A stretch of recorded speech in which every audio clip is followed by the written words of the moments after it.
like we said, it wasn't pretty. You know, obviously a lot of controversial calls against you guys, and a lot of foul calls against you guys. But you battled through it and came out with the win. Yeah, I was proud of our boys' perseverance.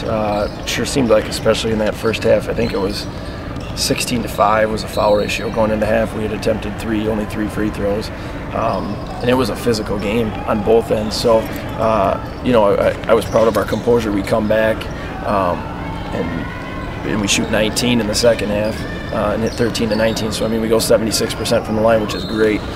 We still didn't shoot the ball extremely well at 35% mark again, but we hit 7 threes, which is a high for the year for us. Westrick hit some crucial three-point baskets for us, a couple in the row in the third quarter there, to kind of keep us in it. But yeah, I think, you know, like I told the boys in the locker room, a sign that a team's growing and a team is getting better is when you don't do anything right and you still find a way to win in the end. And that's what we did tonight. We had too many turnovers, gave up too many offensive rebounds, but we toughed it out. We battled through and played to that final possession, and were able to be on the winning end. Right.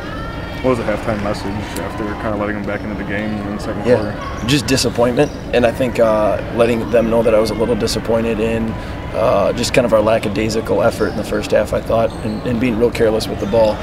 And I don't think I had to say too much. I think some of the players in the locker room had expressed the exact same feeling before I even had gotten in there. So I think they knew that they felt, I mean, we were down 1 at halftime after being up 12 early, so, you know, I think they were disappointed themselves that they let them back into the game and gave them life.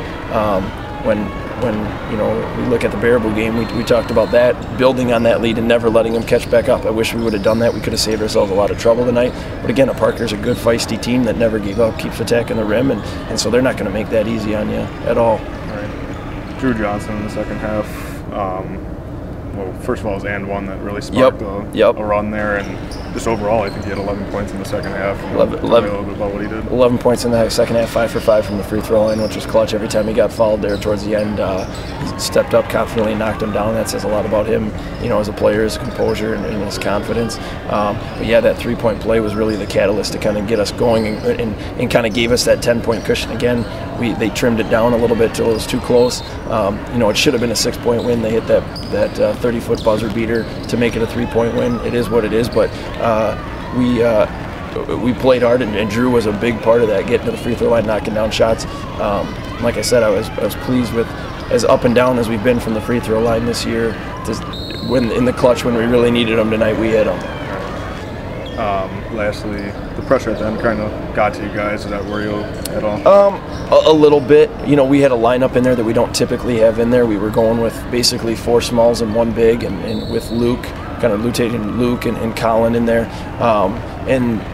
And so they were kind of in positions that they weren't normally in, and then we had to blow through some timeouts. So that last minute 10, like I told them, I always like to have at least 1 timeout in my pocket, and we had to blow those. I went through 3 timeouts in about 2 minutes to stop runs and to get us out of some situations where we could have got 10-second calls or turn it over. So while it concerns me a little bit knowing that they finished the last minute 15 without us having any stops in our pocket, and knowing that they couldn't turn the ball over in that time. And I think we only really made 1 bad decision. We had 1 bad shot selection with about 35 seconds left, up 4 when we didn't need to shoot it, and kind of gave them life coming back. But you know, like I said, it's a learning experience.